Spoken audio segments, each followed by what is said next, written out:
Buenas tardes a todos los presentes y a todos aquellos que nos están siguiendo vía virtual. Vamos a empezar la reunión y hoy tenemos como ponente al excelentísimo señor José Julián Garde López Brea. Yo no voy a hacer la presentación de su currículum porque es académico de número de esta Real Academia, pero aparte es rector de la Universidad de Castilla-La Mancha. Nos va a hablar de la nueva ley orgánica del sistema universitario español y de sus implicaciones en la carrera docente e investigadora. Entonces, te voy a dar la palabra. Pues muchas gracias, presidente. Bien, en primer lugar, muchísimas gracias por la oportunidad. Muchísimas gracias a los académicos que nos acompañáis aquí, también por Teams. Bien, cuando me contactó el presidente para que tuviese una intervención aquí en la Real Academia, hablamos de posibles temas y al final me he decantado por uno que probablemente sea más árido que el otro, pero que para mí es el día a día desde hace un tiempo y que creo que lo va a seguir siendo durante meses o años, ¿no? Entonces yo voy a hacer una revisión rápida de la ley orgánica del sistema universitario español y voy a detallarme fundamentalmente en los aspectos que tienen que ver con las figuras de profesorado. Lo voy a enlazar también con la ley de la ciencia y al final, bueno, pues yo creo que si es de interés podemos debatir sobre la cuestión y si no, porque es un tema, insisto, árido, pues lo dejamos pasar. Bien, hablo desde el punto de vista fundamentalmente de las universidades públicas, aunque hay cuestiones que afectan también a las privadas. En los 2 últimos años hemos experimentado un marco normativo, una modificación de lo que es el marco normativo que afecta no solo a las universidades, sino también a los OPIs y a las empresas, fundamentalmente por 3 elementos de los últimos años, de diciembre del 21 a la fecha. En primer lugar, el Real Decreto Ley de medidas urgentes para la reforma laboral, que se afectó y sigue afectando a la actividad investigadora. La modificación de la Ley de la Ciencia, la modificación de la Ley de la Ciencia de 2011, que fue modificada el año pasado, a finales de agosto, se aprobó de manera definitiva la modificación por una nueva ley de 17/2022, que modifica la Ley de la Ciencia, la Tecnología y la Innovación. En tercer lugar, la Ley Orgánica del Sistema Universitario Español, LOSU, que es en lo que yo me voy a centrar durante más tiempo. Esta está recientemente aprobada, se aprobó este año. Hay algunas cuestiones que entraron en vigor el 12 de abril del año en el que estamos, otras entrarán en vigor el 1 de enero del 25 y para el 12 de abril del 2025, teóricamente, todas las universidades tenemos que tener nuestros estatutos adaptados a la ley, más que teóricamente, legalmente, ¿de acuerdo? Bien, hay una serie de normas que acompañan a la LOSU, pero de todas esas normas, de momento, solo se ha aprobado una, se ha publicado una, que es el Real Decreto que regula las acreditaciones y los concursos de titular de universidad y catedrático de universidad. El resto, que luego hablaré también, está todavía pendiente y algunas cuestiones están pendientes por la convocatoria de elecciones y por la situación en la que vivimos, ¿no? Bien, en cuanto a la reforma laboral de aquel final de 2021, para lo que es la investigación fundamentalmente, nos aportó una novedad, que es que desaparecieron los contratos por obra y servicio, por lo menos en el ámbito de la ciencia. En otros ámbitos, como es la agricultura o la cultura, no, pero en la ciencia sí. Eso lo que hizo es que solamente se pudiesen convocar contratos por obra y servicio para contratar personas con cargo a proyectos o contratos con empresas durante 6 meses más. prórrogas de 6 meses para los contratos existentes y, como perfectamente conocéis, a partir de ese momento quedaban abiertas 2 posibilidades. Hablo para contratar personas que hagan investigación, pero que no sean personas de estructura, que no sean los que tenemos en las plantillas, ya sea en los OPIs o en las universidades. Las 2 posibilidades eran contratos indefinidos, claramente, y contratos de duración determinada, pero en este caso vinculados solo a 2 vías de financiación, que son proyectos que estén financiados por el mecanismo de recuperación o proyectos que estén financiados por fondos europeos, pero siempre que no sean de convocatorias competitivas. La modificación de la Ley de la Ciencia tuvo un recorrido parlamentario interesante. Salió del Congreso, fue al Senado, el Senado hubo una enmienda, eso hizo que volviera al Congreso, pero al final el Congreso se aprobó como salió. Y esto en concreto, la enmienda tenía que ver con el último punto que aparece ahí, la contratación determinada para cualquier proyecto financiado por fondos europeos. Al final eso no es lo que dice la enmienda decimoquinta, ¿no? Sino que solamente se pueden hacer contratos de duración determinada cuando es mecanismo de recuperación o fondos europeos no competitivos. Es decir, los programas marcos de la Unión Europea no. Bien, eso en aquellos meses, ¿no? Pues tuvo un impacto directo en las universidades y sobre todo generó mucha incertidumbre y mucha inseguridad jurídica. Bien, claramente había una necesidad, que era la de definir una modalidad contractual que permitiese los contratos indefinidos. Vuelvo a decir lo mismo, con cargo a proyectos o contratos con empresas que permitiese los contratos indefinidos sin que esos contratos ocupasen oferta de empleo público ni tasa de reposición, porque hasta ese momento cualquier contrato indefinido estaba vinculado a esas 2 condiciones. Bien, las universidades nos adaptamos, creo que rápido. Ahora daré un dato.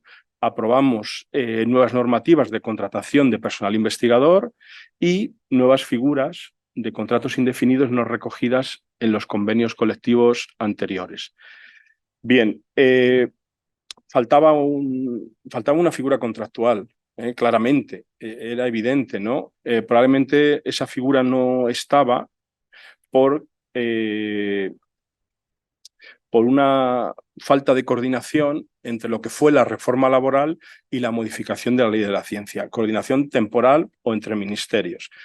Bien, como era imposible hacer contratos indefinidos, aunque el gobierno decía que sí, pero era imposible porque ocupaban tasa de reposición, pues lo que ocurrió es que en abril del 2022 se aprueba un Real Decreto Ley de medidas urgentes en el ámbito de la contratación del Sistema Español de Ciencia y Tecnología. Y entonces nos da la posibilidad a las universidades públicas y a los OPIs de contratar de manera indefinida, pero para el desarrollo de actividades de investigación vinculadas a contratos o proyectos o líneas de investigación. Y es el artículo 23 bis, es un contrato de actividad científico-técnica. Y además el 32 bis, que es algo muy similar, contratos también indefinidos, pero para la ejecución de planes propios y programas públicos en organismos públicos de investigación y universidades. Bien, con la publicación de este Real Decreto Ley, que luego queda plasmado definitivamente en la modificación de la Ley de la Ciencia, pues se proporciona ese marco para la contratación indefinida y, bueno, pues creo que fue en abril de ese mismo año, o sea, estamos hablando de muy poco tiempo, las universidades empezamos a sacar esos contratos indefinidos vinculados al 23 bis. Algunas universidades lo vinculan a líneas de investigación y otros directamente a proyectos. Solo lo podemos hacer los organismos públicos de investigación o las universidades públicas, esta modalidad contractual. Bien, el otro cambio normativo de este año, hace un año y unos meses, es la reforma de la Ley de la Ciencia. La reforma de la Ley de la Ciencia, de la Tecnología y la Innovación de 2011, que es reformada en 2022. El primer cambio destacable es que incorpora el contrato vinculado al artículo 23 bis, esa posibilidad de hacer contratos indefinidos. La ley de la ciencia también dice que debe haber un incremento en la inversión pública, en I+D+I, de tal manera que llegue al 1% del PIB de lo que es inversión pública. El total debe estar muy por encima de eso, ¿no? Aparece un cambio importante en una de las modalidades contractuales que permite la ley de la ciencia, que es el contrato de acceso al Sistema Español de Ciencia y Tecnología. Estos contratos a partir del año pasado son mínimo de 3 años y máximo de 6. Esto está claramente desacompasado con las propias convocatorias públicas de recursos humanos. Por ejemplo, Juan de la Cierva. Juan de la Cierva, el contrato, la ayuda es para 2 años y para hacer un contrato de acceso hay que hacerlo de 3. Esto nos genera distorsión, ¿no? Se define también en la ley, en la nueva ley de la ciencia, el certificado R3, que es un paso más de lo que era antes el I3, y las personas que obtienen evaluación positiva, pues pueden optar a un puesto de investigador establecido, ¿no? Como decía antes, bueno, claramente los contratos indefinidos, estos 23 bis, ¿no? Cuando se acaba el contrato, aunque no se debería acabar nunca porque son indefinidos. Yo vengo aquí a contarlo de la manera más objetiva y voy a intentar no dar mi opinión de nada. Luego si hay debate, pero claramente cuando hay despido hay que indemnizar. Y claro, la indemnización es por un despido no como era antes, sino que el despido incrementa el número de días por año trabajado.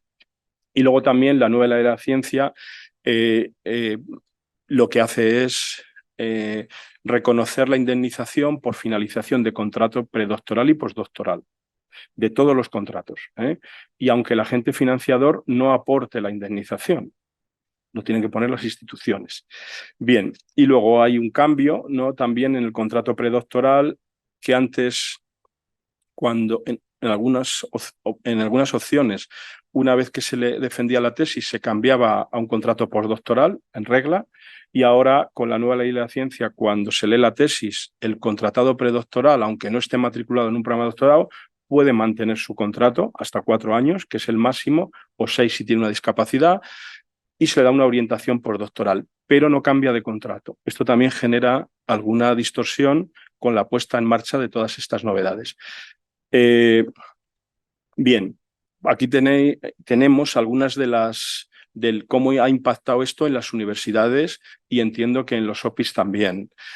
En primer lugar, ahora lo tenemos yo creo que más asumido, pero había muchas dudas en vincular esa contratación indefinida a la línea de investigación. De hecho, hay entidades que lo han vinculado a una línea y otras a un proyecto. Todo tiene ventajas o inconvenientes, ¿no? ¿A dónde se imputa la indemnización por finalización de contrato indefinido? Esa es otra incertidumbre que hay que pagar claramente, pero luego veremos en algún caso de dónde se puede obtener esa financiación. Como decía, un impacto directo en las universidades ha sido la indemnización por contratos predoctorales y postdoctorales. Todos aquellos contratos que finalizaron entre el 9 de septiembre del año pasado y lo que va de tiempo, hay que indemnizar ya, aunque la convocatoria fuese de 4 años atrás y no tuviese esa dotación para la financiación. Y otra distorsión del sistema es lo que comentaba antes. Cuando ahora se firma un contrato de acceso al sistema español de ciencia y tecnología, que es el contrato postdoctoral primero, la primera figura contractual, la ley habla que tiene que ser mínimo de 3 años o máximo de 6, con un máximo de 6, perdón. Claro, de las convocatorias, la mayoría, quitando Ramón y Cajal, da financiación para 2, con lo cual no se le puede hacer este contrato porque el mínimo son 3 años o la institución, una vez más, tiene que poner el tercer año de financiación. De acuerdo. Bien, esperemos que las convocatorias en el futuro vayan a contratos de 3 años, si puede ser sin disminuir el número de contratos que salen, ¿no? Bien, estas son las modalidades contractuales. Esto no ha cambiado. Las modalidades contractuales de la nueva ley de la ciencia son las mismas que había en la ley 2011. El contrato predoctoral, fundamentalmente, exclusivamente para las personas que hacen su tesis doctoral, tienen que estar matriculados en un programa de doctorado, pero ahora la ley permite que una vez que defienden la tesis mantengan el contrato en un itinerario postdoctoral. Contratos de acceso de personal investigador doctor, es lo que comentaba, mínimo de 3 años, máximo de 6, y el contrato de investigador distinguido es mucho más flexible. En teoría aquí se negocia entre la institución y el investigador todo, incluido el salario, y estos nuevos contratos de actividades científico-técnicas, que esto es nuevo, que son los contratos indefinidos, vinculados a proyectos, a contratos o a líneas de investigación. Estas son las modalidades contractuales que hay, que para desarrollarlas posteriormente las universidades, y entiendo que los OPIs también, tienen que negociar las condiciones laborales con las organizaciones sindicales, salario, tipo de evaluación, etcétera. Bueno, nos centramos en este gran cambio normativo, ¿no? En estos cambios de leyes que afectan al día a día de nuestro sistema de ciencia y tecnología. Pues yo me voy a centrar fundamentalmente en el que más nos afecta a las universidades, el más reciente, que es la Ley Orgánica 2/2023 de 22 de marzo del sistema universitario. La LOSU, lo veamos abreviar como LOSU. Bien, la ley tiene un preámbulo, un título preliminar con un artículo, 10 títulos con 99 artículos, 17 disposiciones adicionales, 12 transitorias, una derogatoria y 12 disposiciones finales. Algunas cuestiones que creo que merece la pena resaltar antes de centrarnos en las figuras contractuales, ¿no? Bien, pues muchas veces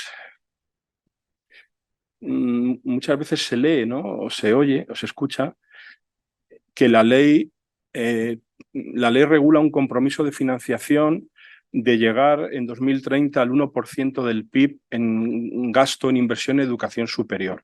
Eso la ley no lo dice, no lo dice en ningún sitio. Pero vamos, en algún borrador estaba.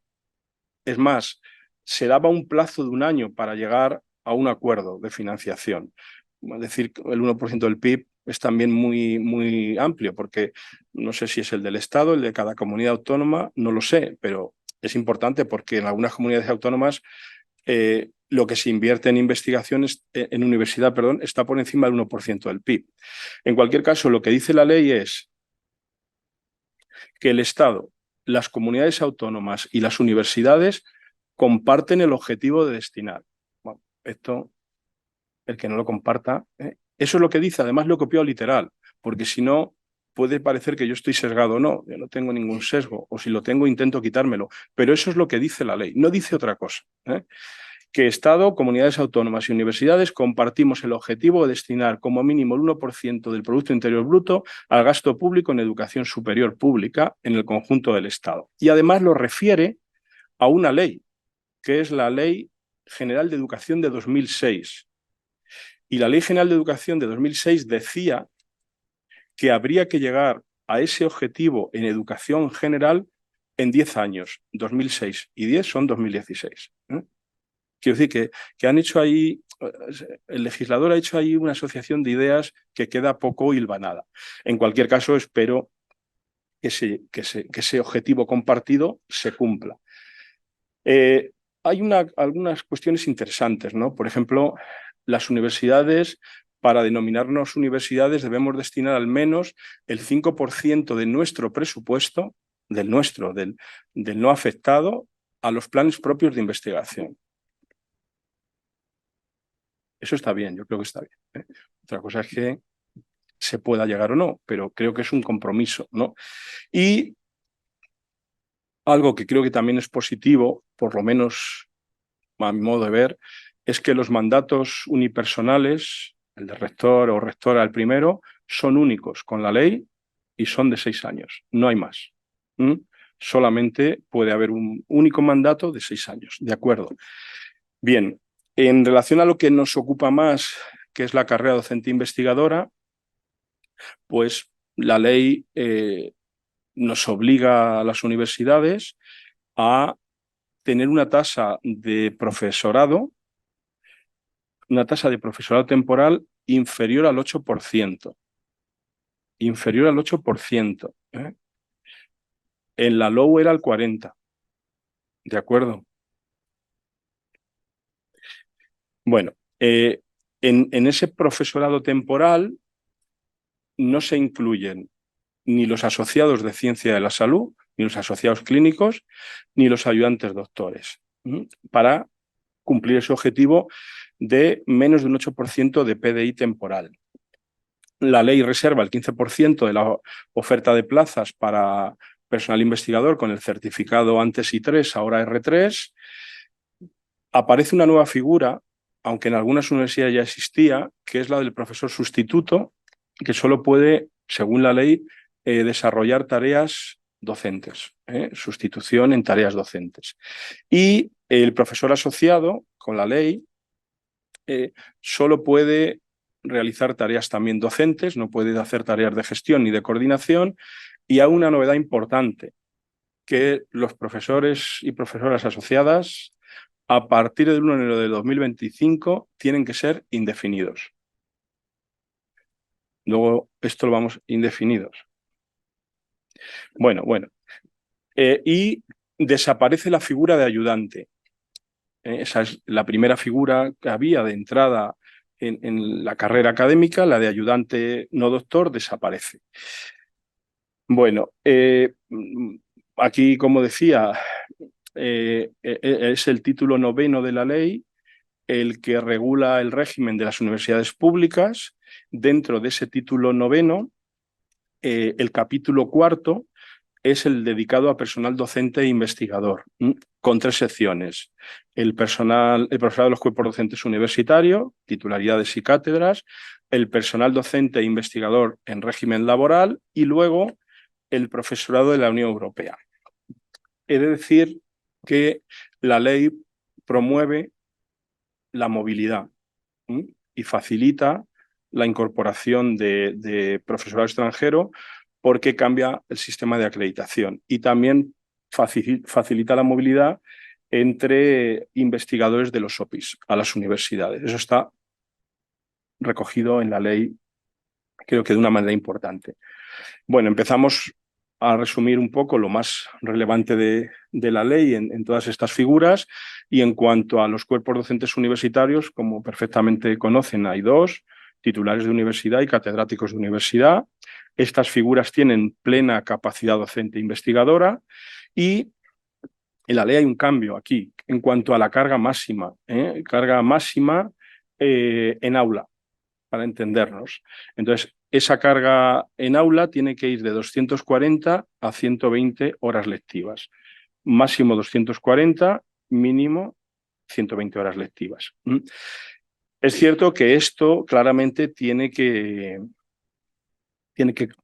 desarrollarse en el estatuto del PDI, que luego hablaré un poco de él. ¿De acuerdo? Esto ya es un cambio importante, porque ahora mismo, independientemente de los descuentos que cada universidad aplique, ¿no?, en base a su plan de ordenación docente o académica, el máximo podían llegar a ser 320 horas. ¿De acuerdo? Dependiendo de muchas cosas, pero 320 horas. Y otro gran cambio de estos cuerpos docentes universitarios es que la acreditación para poder optar a una plaza de titular de universidad o de catedrático de universidad, la acreditación en la LOU solo se podía obtener en la Agencia Nacional, en ANECA. A partir de ahora se puede obtener también en las agencias de calidad autonómicas, previo convenio de las mismas con ANECA. Bueno. Bien, en cuanto al PDI laboral, que da mucho más juego, ¿no?, en la ley. He remarcado un poco las figuras en las que me voy a detener más, porque tienen mayor trascendencia en lo que es el sistema universitario español. Ahí están todas las figuras que recoge la ley, como personal docente investigador laboral, ayudantes doctores, asociados, sustitutos, eméritos, permanentes laborales, que es una figura nueva, visitantes y distinguidos. El distinguido es el equivalente al investigador distinguido de la ley de la ciencia. ¿De acuerdo? Bien, todas las figuras laborales, todas, deben regularse por las comunidades autónomas, de la manera que sea. Muchas por medio de leyes autonómicas y otras por decretos. La actividad docente máxima vuelve a ser de 240 horas, mínima de 120. Estas son horas lectivas. Y vuelvo a indicar, esto tendrá que acabar de regularse por el Estatuto del Personal Docente Investigador, aunque hay excepciones. Hay 2 excepciones que ahora veremos a esa carga máxima. Y las acreditaciones para estas figuras se pueden obtener o en la NECA o en las agencias regionales, en las comunidades autónomas que haya. Esto ya venía pasando así. Bueno, empezamos por profesores ayudantes doctores. Esta figura ya existía en la LOU, pero hay como 2 grandes cambios, que es lo que voy a resumir fundamentalmente. El primero es que no hay que acreditarse. O sea, ahora no es necesaria la acreditación para concurrir a una plaza de ayudante doctor. Segundo, el tiempo máximo en esta figura contractual es de 6 años, ¿de acuerdo? Y a los 3 años, las personas que obtengan una de estas plazas tienen que someterse a una evaluación intermedia. Esa evaluación intermedia puede ser interna o externa por agencias regionales o la agencia estatal, y la evaluación pues tiene como objetivo principal, o sea, no es vinculante para nada, pero sí de alguna manera lo que pretende es orientar de cómo está siendo el progreso, pensando en que la única figura contractual que va a venir después a la que se tiene que acreditar es titular de universidad o permanente laboral, sin haber pasado antes una acreditación previa a ayudante doctor, como sucede ahora en el sistema. Bien, hay una disposición transitoria tercera que afecta a los ayudantes doctores. Por eso la he puesto aquí, aunque no está en ese título de la ley. Lo que dice la disposición transitoria es, lo primero que he de decir es que el 12 de abril de este año se cerró la ventanilla para poderse acreditar a ayudante doctor. Ya no se puede acreditar nadie, desde el 12 de abril. Pero esas acreditaciones del pasado tienen una validez por 4 años y debe ser considerado como un mérito preferente. Es decir, que ahora que se convoca una plaza ayudante doctor, el que tenga la acreditación de estos últimos 4 años la aporta y es un mérito preferente, y el que no la tenga no la puede solicitar porque el 12 de abril se cerró la ventanilla. Esto afecta sobre todo a la gente joven. De acuerdo. Bien, profesores y profesoras asociados es otra de las figuras que cambia, y cambia fundamentalmente por 2 cuestiones. Una, el máximo de dedicación, el máximo por ley es a 120 horas al año al curso, ahora están en 180, ¿de acuerdo? 120, y para mí el mayor cambio, el cambio paradigmático de esto, es que alguien decidiera hacerlos indefinidos. De acuerdo, hacerlos indefinidos. La figura de asociado yo creo que ha sido una figura importante en nuestro sistema universitario español, profesionales de reconocido prestigio que contribuían al desarrollo de la docencia. Es cierto que en algunas situaciones se ha podido hacer un mal uso de esa figura, pero muchas veces no ha sido por las universidades, sino ha sido por la tasa de reposición, que durante muchos años fue de 0. O sea, se jubilaban 100 y no podía las universidades sacar ninguna plaza. En cualquier caso, creo que el hacerlos indefinidos no soluciona nada, incluso para algunas figuras, en función de cuál sea su otro puesto van a ser incompatibles totalmente. Pueden ser incompatibles. Esos son los dos grandes cambios.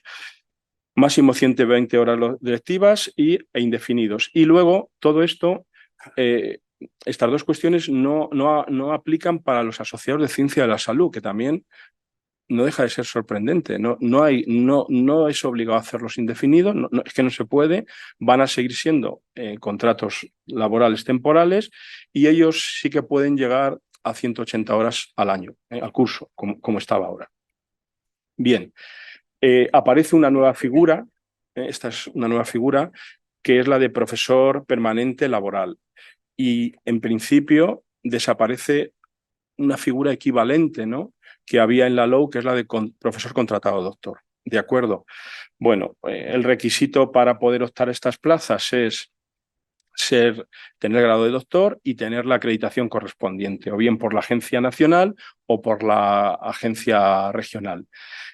Son contratos indefinidos, claramente son contratos indefinidos, y la ley da la posibilidad de que se desarrolle, dependiendo de las universidades y los estatutos, una doble carrera, funcionarial o laboral. Es decir, dentro de esta figura, las universidades podemos establecer niveles y que haya profesores permanentes laborales equivalentes a lo que son en salario y en derechos y deberes académicos los titulares de universidad, pero que también los haya equivalentes derechos y deberes a catedráticos de universidad. Es una cuestión que cada universidad hará lo que estime oportuno. Estas plazas ocupan tasa de reposición. De acuerdo, estas solo se pueden convocar en base a la tasa de reposición que tenga cada institución. Bien, hay otra disposición transitoria, la tercera, igual que en el caso anterior, que aquí lo que da validez a la acreditación de contratado doctor para poder concursar a una plaza de permanente laboral. ¿De acuerdo? Y esto será así hasta que las comunidades autónomas o la ANECA ponga en marcha los criterios para acreditar a permanente laboral. Y esta ventanilla no se ha cerrado. A diferencia de la de ayudante doctor, las acreditaciones no puede seguir solicitando la acreditación para contratado doctor. ¿De acuerdo? Bien. Hay una disposición transitoria séptima que regula los procesos de estabilización de los profesores asociados que tengamos en las universidades. Esta lo que viene a decir es que antes del 31 de diciembre de 2024, que es la fecha límite para que todos los asociados, por decirlo de alguna manera, de estructura sean indefinidos, o sea, las universidades tendremos que convocar concursos ahora de profesor asociado nuevos, pero con ese carácter de indefinido. Entonces, antes de el 31 de diciembre del 24, que es el último día para que todos los asociados sean indefinidos, los asociados que estén por encima de las 120 horas, que es el máximo que regula para ellos la LOSU, ¿no? Hay que poner en marcha procesos de estabilización a la figura de ayudante doctor. Bueno, esto es lo que hay. Luego al final voy a poner un ejemplo que ilustra para mí dónde está el problema, sin entrar en mucho detalle, ¿no? Bien, hay otra transitoria octava que lo que dice es que las universidades con más de un 20% de temporalidad, las que estemos por debajo, ¿no? Las que estén, la nuestra no está, pues deben de alguna manera intentar disminuir esa temporalidad facilitando el que los profesores asociados indefinidos hagan carrera académica a tiempo completo. Entonces, para los asociados que sean doctores, evidentemente, y que lleven en la institución al menos 5 años, 5 cursos académicos, ¿no? Si se convocan concursos de ayudante doctor, eso tiene que ser un mérito preferente también, en el baremo. De acuerdo.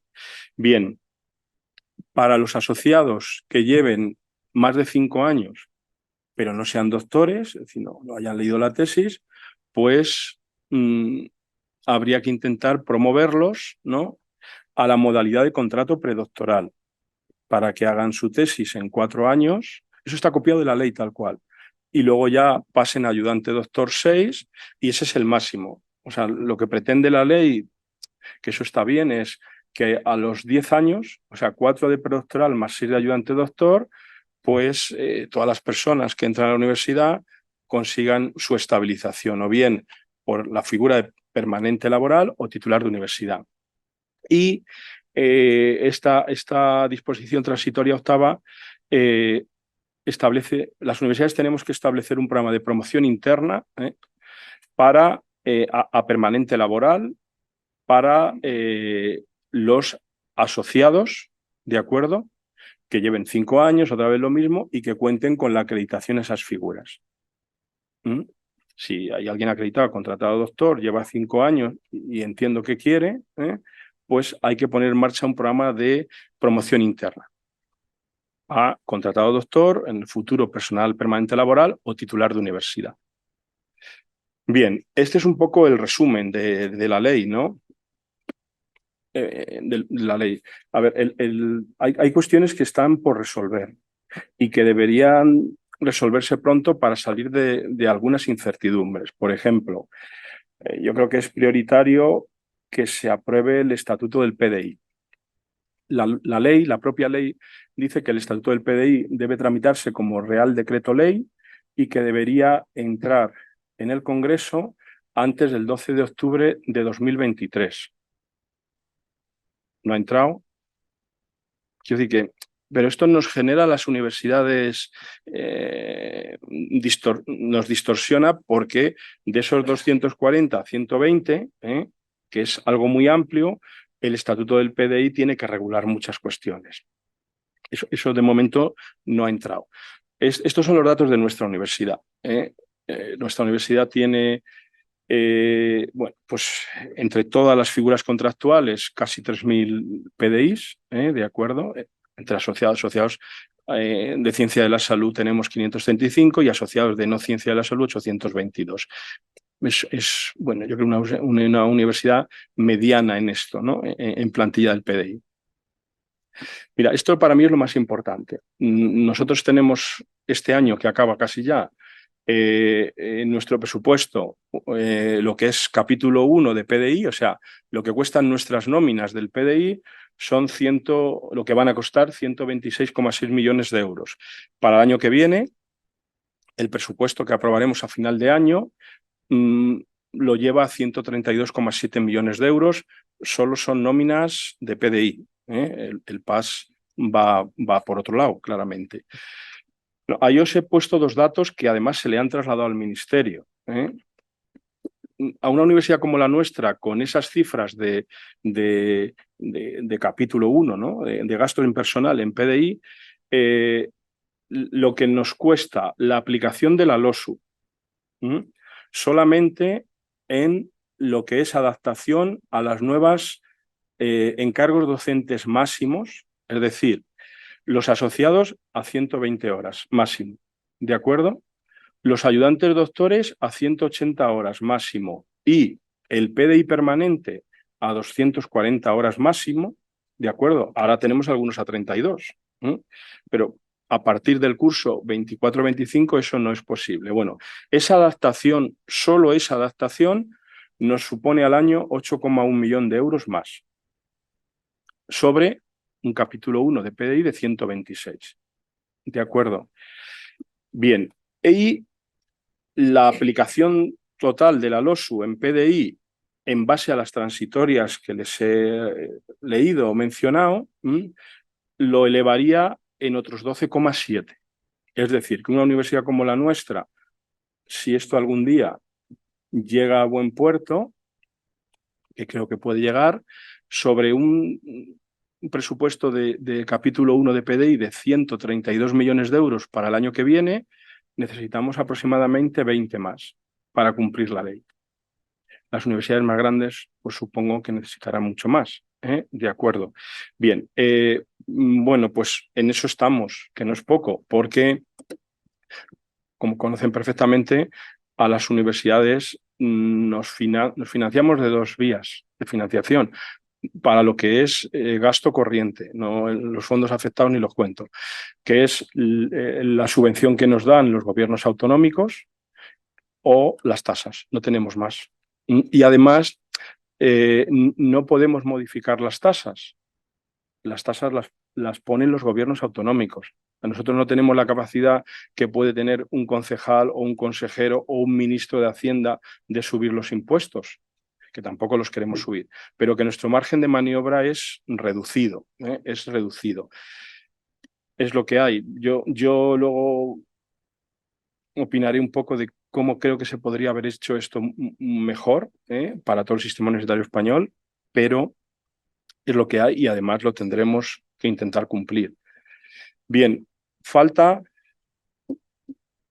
porque lo ha anunciado el gobierno de España, una serie de elementos importantes para tener toda la regulación, que es lo primero, el estatuto del PDI, un nuevo Real Decreto de centros y departamentos. Esto también es importante tenerlo porque se habla de una modificación del número mínimo de PDIs a tiempo completo doctores que va a haber para constituir un departamento. Si esa cifra, que aparentemente es superior a lo que tenemos ahora, se incrementa, pues también claramente va a suponer un ahorro, sobre todo en lo que es tarea administrativa. El Real Decreto de ámbitos de conocimiento, las comunidades autónomas con todo esto, creo que deben o modificar sus leyes, las leyes que tengan de universidad, o hacerlas. Por ejemplo, la nuestra nunca ha habido una ley de universidad y es importante que haya. Y luego, claro, las universidades tenemos pues ya menos de 2 años, bastante menos de 2 años, 1 año y medio para adecuar nuestros estatutos a este nuevo marco reglamentario que marca la LOSU. Bueno, yo he puesto aquí 2 conclusiones que creo que son evidentes y que además, igual que compartimos todos lo llegar al 1%, yo creo que la primera la podemos compartir. Si no hay esa financiación adicional, evidentemente no podemos cumplir la ley, sobre todo en el apartado de disminución de carga docente lectiva del profesorado en esos 3 niveles, ayudantes doctores, permanentes y asociados. Y yo pienso que hay algunas cuestiones de la ley que no benefician a la gente joven.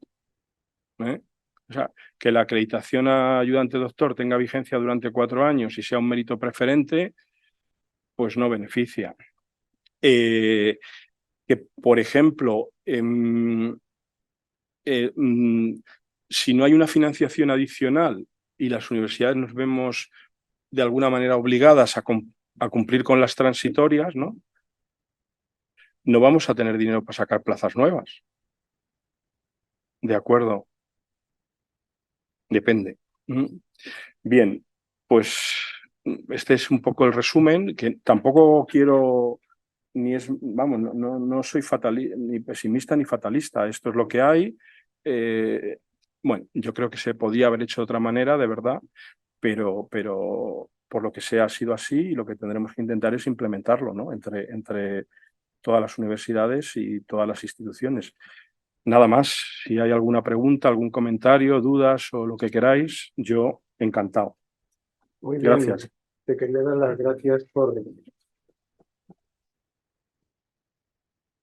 te quería dar las gracias por la exposición tan clara, tan razonada y realmente muy bien justificada, ¿no?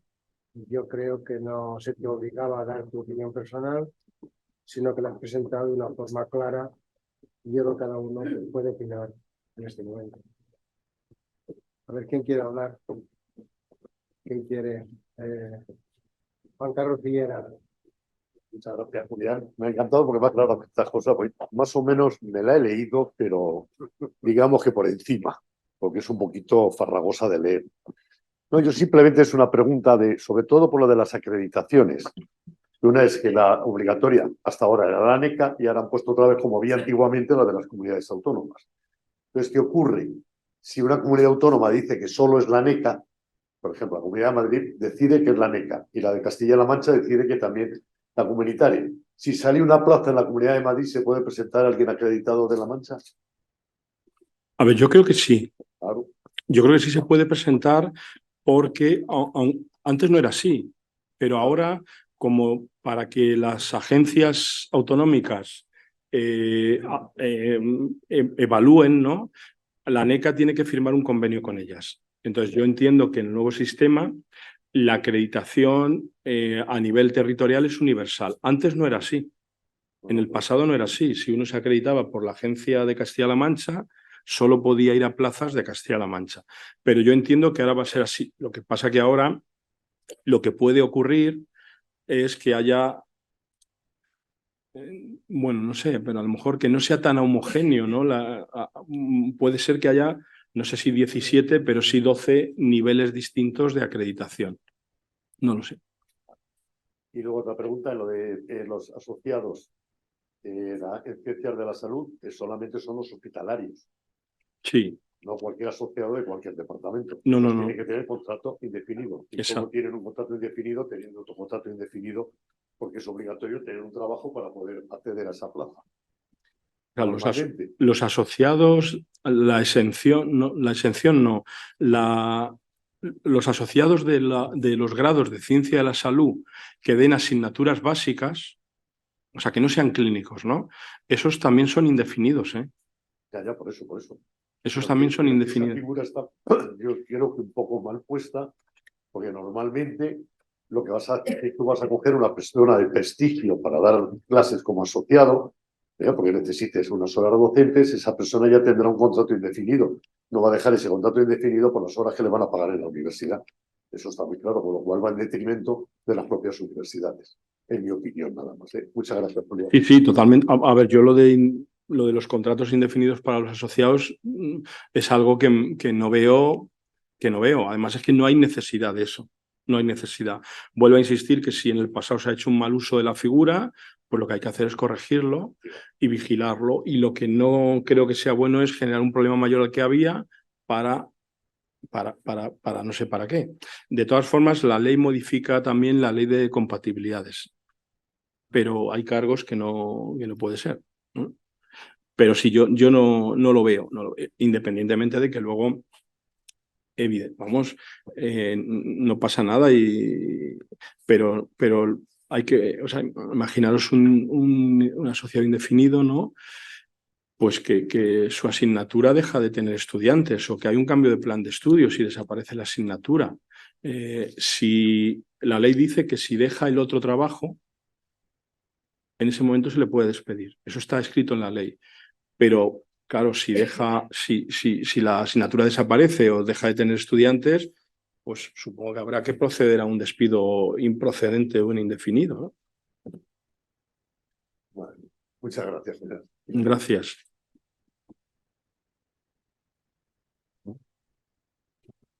Don Guijarro. Buenas tardes, yo soy médico, doctor Guijarro. Entonces quería felicitarle, doctor López Brea, porque con este tema tan árido, como usted nos ha dicho, la verdad es que es difícil dar una explicación tan clara como nos ha dado. Yo, dejando a un lado los contratos, el tema laboral y la financiación, quería centrarme, yo no he leído la LOSU, pero quería centrarme a ver si esta ley comenta algo de uno de los cursos que tiene que dar la universidad, como es los cursos de doctorado, si eso está contemplado. O en los borradores se habla o se dice algo. ¿Por qué hago esta pregunta? Porque todos sabemos que últimamente pues, han salido informaciones que yo pienso, porque he hablado con otras personas, que han deteriorado y han desprestigiado el título de tesis doctoral. Entonces, se han tomado medidas para corregir esas posibles irregularidades que se han podido cometer. Muchas gracias. Gracias. Bueno, la ley de alguna manera sobre los estudios de doctorado pasa de una manera ligera, por decirlo así, pero hay un nuevo Real Decreto de Doctorado.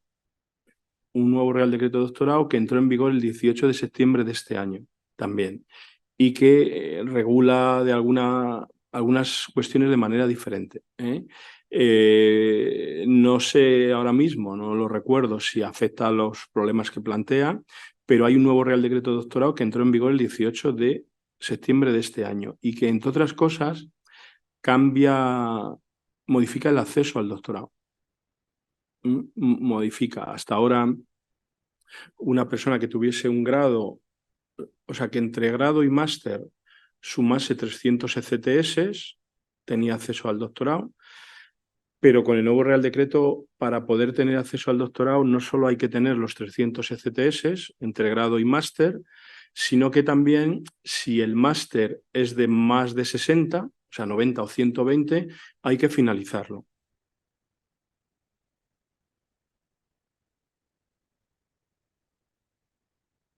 Esto tiene también su trascendencia, porque normalmente, bueno, y ha pasado hace poco, hay personas que han conseguido una FPU, pero están en segundo año del máster y van a tener que renunciar al contrato. No es lo que me pregunta, pero ese es otro de los cambios del Real Decreto. Igual que tampoco se permite que los antiguos diplomados que tienen su diplomatura equiparada a un grado y han hecho máster, o sea, CTS de máster por 120, o sea, les saldría la suma otra vez, pues tampoco pueden acceder. Es de 18 de septiembre del 23. Gracias. Me uno a las felicitaciones de los que me han precedido en el uso de la palabra. A mí siempre me ha preocupado en la universidad un hecho del que normalmente nadie dice nada y menos generalmente el personal elevado de esa universidad como usted, rector.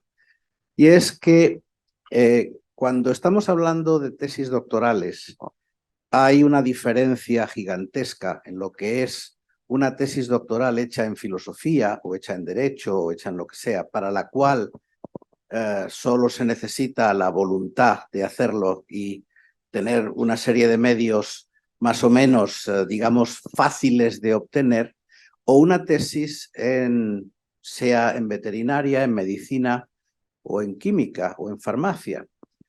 Yo tengo dirigidas 42 tesis y cada tesis de las que yo he dirigido ha costado del orden del equivalente actual de 30, 40, 50.000 euros, de los cuales la universidad no ha puesto ni medio.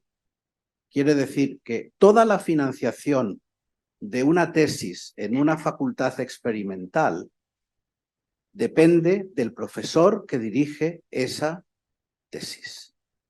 Al menos yo no conozco ninguna otra posibilidad de conseguir los fondos. Sin embargo, cada vez yo ya estoy fuera de servicio, estoy de mérito y ya he pasado además los 3 años de mérito oficial y demás. Quiero decir que yo ya no juego en ese. Pero de alguna manera, esa es una situación que yo considero que no es una situación deseable, porque quien presume después de tesis realizadas es la universidad. Y encima, últimamente, cada vez, bien sea por la normativa o bien sea por la universidad o bien sea por lo que sea, se van poniendo cada vez más trabas a la dirección de tesis en distintos ámbitos de la vida universitaria. Quiero decir que, por un lado, resulta que un señor tiene que buscarse las habichuelas para poder tener un doctorando para que haga la tesis, porque las ratas valen dinero, porque los cacharros que estamos utilizando de medida valen mucho dinero, y si yo no tengo financiación, no hubiera podido dirigir ninguna tesis. Pero es que últimamente encima No es ya solo que yo tengo que pagarlo, sino que encima la universidad me pone cada vez más palos en las ruedas para que tenga más dificultad para poder dirigir una tesis doctoral. Las normativas para dirigir una tesis doctoral son cada vez más estrictas y llegan a unos niveles que a mí me parecen un poco absurdos. No sé cuál es su pensamiento al respecto. Bueno, gracias. Yo creo que la universidad sí que pone, ¿no? Por el lugar, sí. No, no solo el lugar, no solo el lugar. Yo creo que es importante, la ley obliga a otra cosa, que para mí es fundamental, que todas las universidades tengamos contabilidad analítica. Eso significa que sepamos lo que cuesta cada cosa. Luego ya vemos qué hacemos. Pero en muchos proyectos, dependiendo de la naturaleza del proyecto, los costes indirectos no dan para pagar la luz, ni el agua, ni nada. O sea, yo mismo, mi grupo, tiene congeladores de -80 que están conectados todo el año. En Albacete, a 42 grados en agosto, sigue conectado. Bueno, pues el 21% de los costes indirectos no da para financiar eso. O sea, que la universidad de alguna manera contribuye. El día que tengamos costes indirectos, contabilidad analítica, veremos lo que cuesta cada cosa, ¿no? Y veremos qué hacemos también. En los proyectos del plan estatal no hay mucho que hacer, porque los costes indirectos vienen. De hecho, esa subida del 21 al 25%, que no lo comenté antes, es para pagar las indemnizaciones de los despidos improcedentes de los indefinidos. Porque si no los paga la universidad. O sea, la universidad lo paga todo. Y eso es lo que nos quita la autonomía, no otra cosa. Cualquier universidad de nuestro país ha pagado el año pasado las indemnizaciones de todos los predoctorales que se fueron. No hemos recibido ni un euro de los ministerios todavía. Las hemos pagado. ¿Cómo no lo vas a pagar? De acuerdo, entonces, yo creo que si las universidades ponemos, ahora a lo mejor no ponemos todo lo que deberíamos poner. Por eso también está bien esa obligación, que hay que matizar mucho, de que las universidades dediquen al menos un 5% de su presupuesto a investigación. Ese 5% del presupuesto de investigación tiene que estar repartido en estas cuestiones, ¿no? Contratos predoctorales, proyectos para grupos de investigación, técnicos para grupos que tienen mucho proyecto, ¿no? Creo que eso también es una forma de ayudar. Bueno, hacemos lo que podemos. No escurro el bulto, pero hacemos lo que podemos. Nosotros dedicamos un 20% de nuestro presupuesto a investigación. Un 20%. Ya está. O sea que la ley por ahí no nos va a pillar. Nosotros hemos repartido este año una convocatoria de proyectos a grupos de investigación, 4.100.000 euros. Hemos sacado 55 contratos predoctorales de 4 años. Tenemos becas de inicio a la investigación para estudiantes de máster, de grado, un programa de apoyo a técnicos, un programa de apoyo a la transferencia. Pero es que, además de eso, tenemos que pagar las nóminas, que son 126 millones de euros del PDI. Y además de eso, una universidad como la nuestra ha pagado de pasar 300.000 euros al mes de luz a 950.000. Y seguimos pagando el IVA de la luz al 21%. Las universidades públicas, ¿eh? Se lo han bajado a todo el mundo, menos a las universidades públicas. Quiero decir que no es una queja, pero es que nosotros tenemos lo que tenemos y lo tenemos que repartir. Y pagar las nóminas se hace lo que se puede. Pero bueno, hay que ayudar más, está claro. Gracias. Doctor, ¿alguien más? Doctor Tarazona. Gracias. Muchas gracias por la exposición, excelente y muy aclaratoria. Durante la exposición ha comentado como un punto positivo mayor conexión con los OPIs y con investigadores extranjeros. ¿Lo podría desarrollar un poco? ¿Dónde están los aspectos positivos en ese sentido? En relación a los OPIs hay 2 o 3 artículos de la ley que permiten la movilidad. O sea, los investigadores que sean científico titular pueden optar por concurso de méritos a una plaza de titular de universidad, y los que sean profesores de investigación a una de cátedra. Hay que convocarlas. Y además creo que eso no ocupa tasa de reposición, que la verdad es que eso si es así, es un aliciente. Es un aliciente porque tenemos 2 grandes problemas. Uno, el dinero. O sea, cuando las universidades tenemos una financiación de la comunidad autónoma, pero la comunidad autónoma no solo nos limita el dinero, también nos limita lo que podemos pagar en capítulo 1. Y claro, eso está limitado. Y luego la tasa de reposición.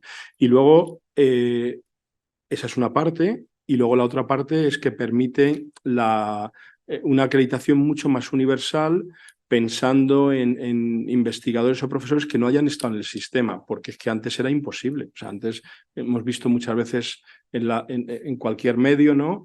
Alguien con un currículo extraordinario que se quería acreditar a titular de universidad y no se acreditaba. Eso está recogido en la ley. Muchas gracias. La ley para mí es la parte del articulado, que es lo importante, es lo que es, y no voy a incidir más, pero es como si la hubieran escrito dos personas distintas. O sea, yo el preámbulo de la ley, como dicen los jóvenes ahora, lo compraría. Ahora el articulado no.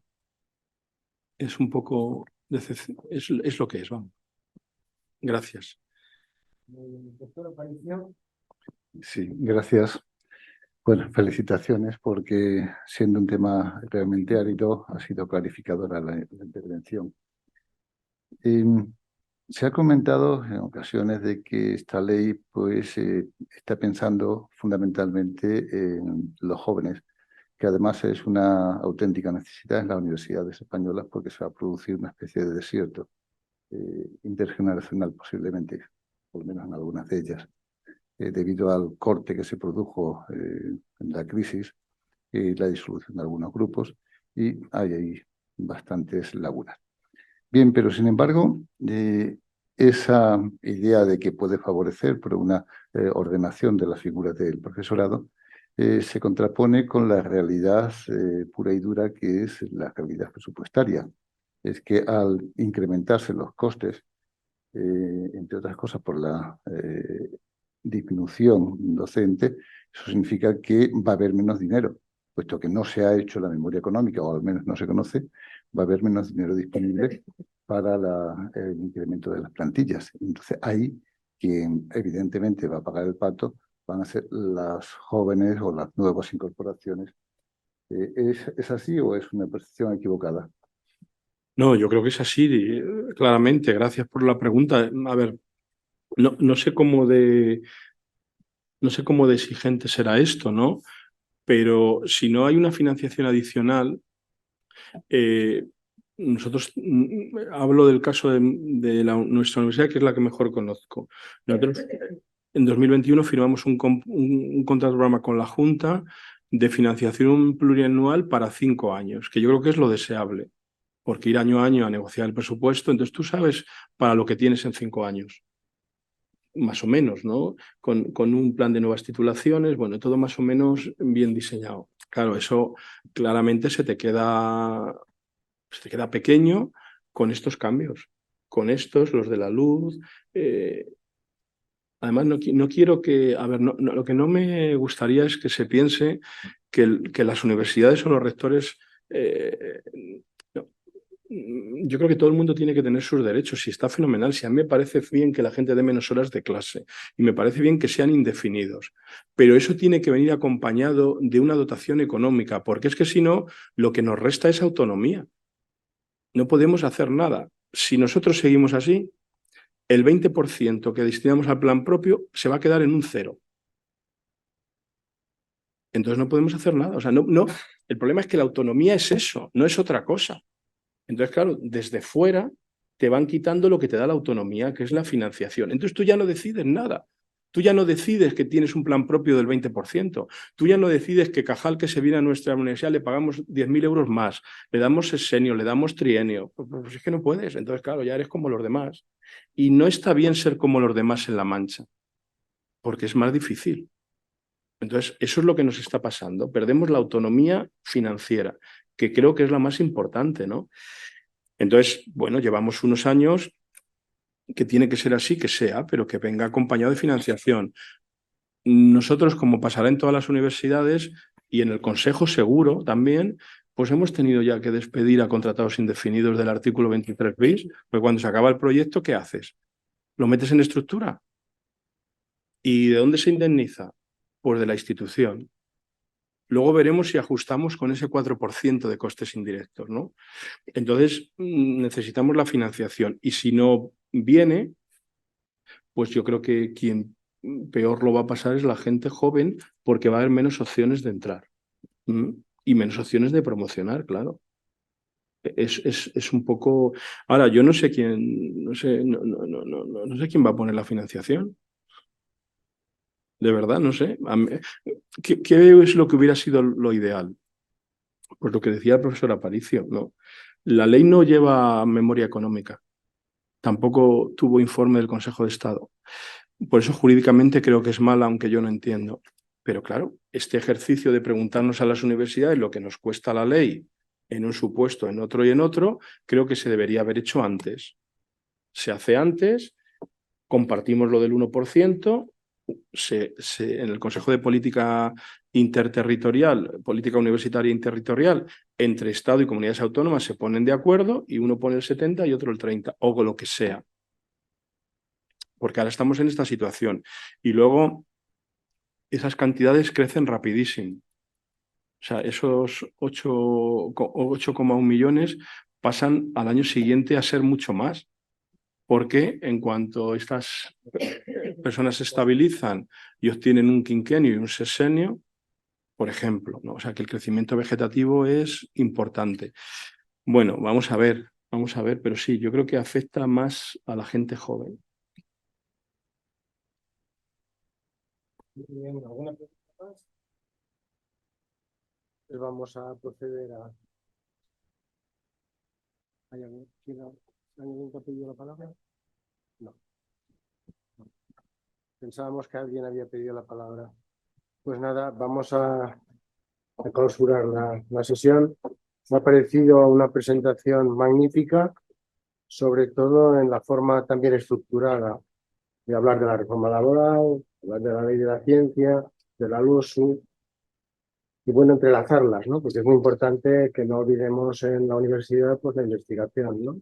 Tenemos mucho por hacer en investigación en las universidades, ¿no? Y nuestro rector pues conoce muy bien la investigación porque ha sido previamente vicerrector de investigación, le ha gustado siempre la investigación, ha sido del parecer de invertir en investigación, y bueno, se ve en esta inversión del 20%, ¿no?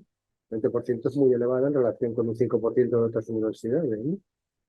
Bueno, la verdad es que yo espero que quizás la ley no sea una ley buena y que no vaya acompañada de ese presupuesto que deben ir siempre las leyes, ¿no? Siempre tienen que llevar el presupuesto las leyes, digo yo. Pero me imagino que se podrá compensar con los reales decretos y luego con las leyes autonómicas de universidades de investigación. Esperemos que sea así, ¿no? Porque si no, lo tenemos crudo, ¿no? Si no hay financiación, no hay forma de arreglar la solución. Y por otra parte, las tasas no las establece la propia universidad, las establecen las comunidades autónomas. Y bueno, yo pienso que uno de los problemas es la gestión de las universidades, hay que agilizarla. Es una gestión muy penosa muchas veces, ¿no? Es muy lenta. Eso es algo muy importante. Y luego, yo creo que las universidades tienen que ser evaluadas, que quizás no son suficientemente evaluadas.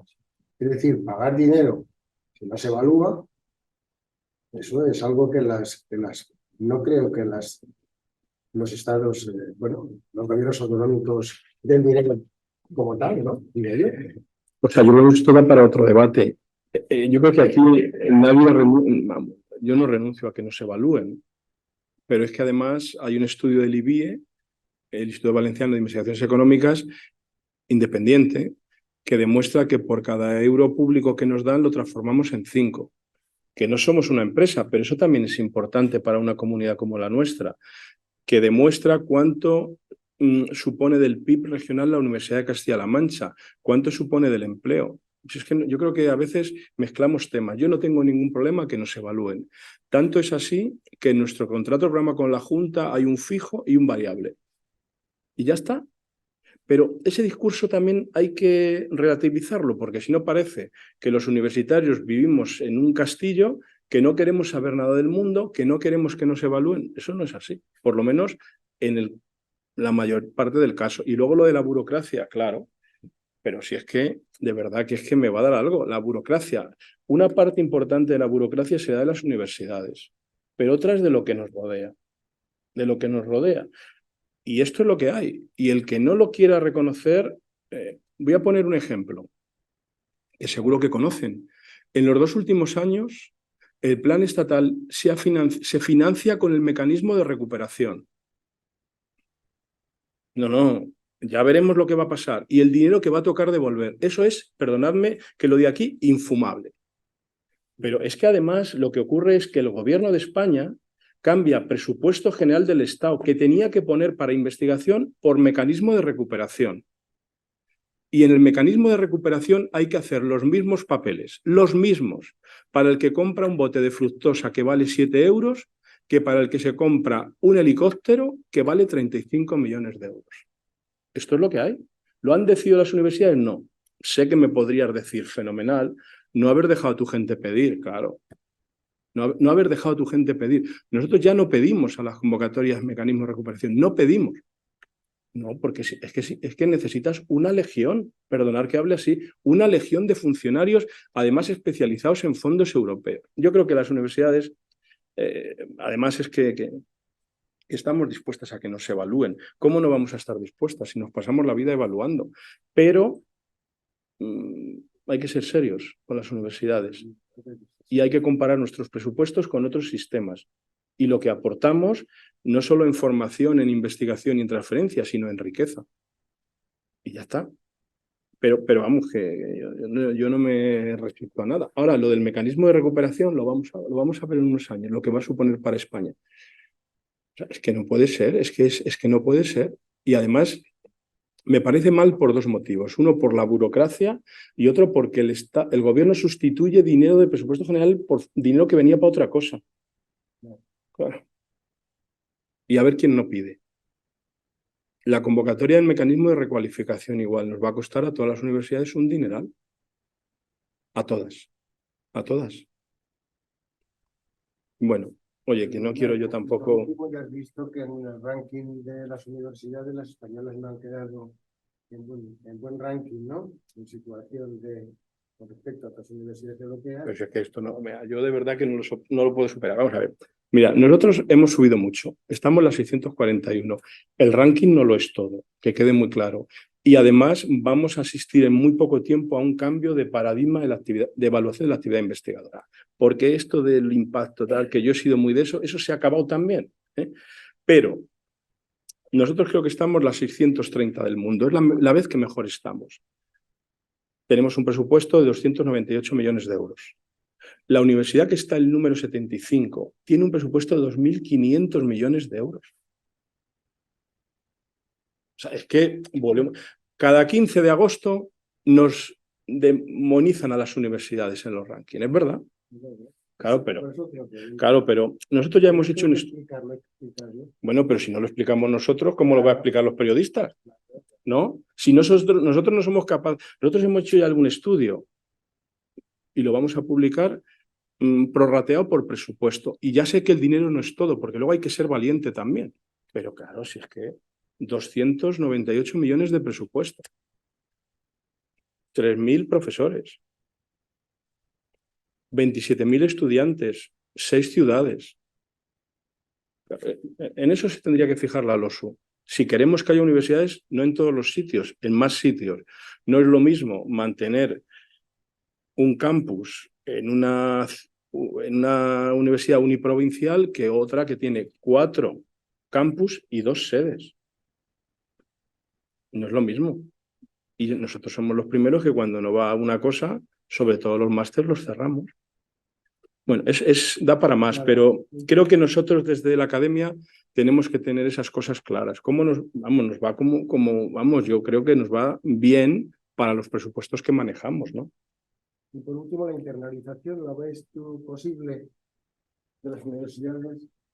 Sí, bueno, pues hacemos lo que podemos también, ¿no? Como esto, cuando ves las universidades europeas, sobre todo en Norte de Europa, que dan todas las clases en inglés y que atraen realmente pues alumnos de todos los continentes, pues te quedas un poco en una perplejidad que no la tenemos en España. Y eso parece que no, también eleva bastante el ranking de universidades, ¿no? A ver, un chico español, una chica española, tiene muchísimas más posibilidades de ir a una de las mejores 1000 universidades del mundo que un chico de Estados Unidos. ¿Me entendéis? Eso está demostrado, ¿eh? Evidentemente, en Estados Unidos están las 10 mejores del mundo, eso es incuestionable. De hecho, a mí me parece bien que las universidades tengamos que dedicar un 5% a investigación, mínimo, porque es que si no, no somos universidades, lo decías tú antes. El 70% de la actividad investigadora de este país lo hacemos las universidades públicas. El 70%. Sí, antes era el CSIC, y ahora son las No. Y yo soy CSIC también, además que lo soy de verdad. El 70%. Claro, el CSIC es 1 y las universidades somos 49. Pero es que eso tampoco se conoce, ¿no? Sí que se conoce, yo creo, ¿no? Bueno, no sé, es todo muy complicado. Pero claro, conocerlo es muy difícil, decir esto no se conoce, porque claro. Y luego, o sea, yo creo que deberíamos intentar la LOSU, y ahora que tenemos que modificar los estatutos para ser un poco más valientes las universidades. Hay que tener visión de futuro. Pero Aprovechar este momento para proyectar mejor la universidad. Muy bien, Julián, pues de nuevo darte las gracias. a vosotros. Te hemos forzado a que nos dieras esta conferencia, te lo agradecemos muchísimo. Sé que estás muy ocupado, sobre todo porque tienes una universidad con muchos campus, y que tienes que hacer muchos kilómetros cada día para desplazarse de un lugar a otro. Y bueno, como reconocimiento, vamos a dar el diploma. Gracias. Gracias. Muchísimas gracias. Y a vosotros. Gracias por la fotografía. Venga, ¿dónde nos vemos?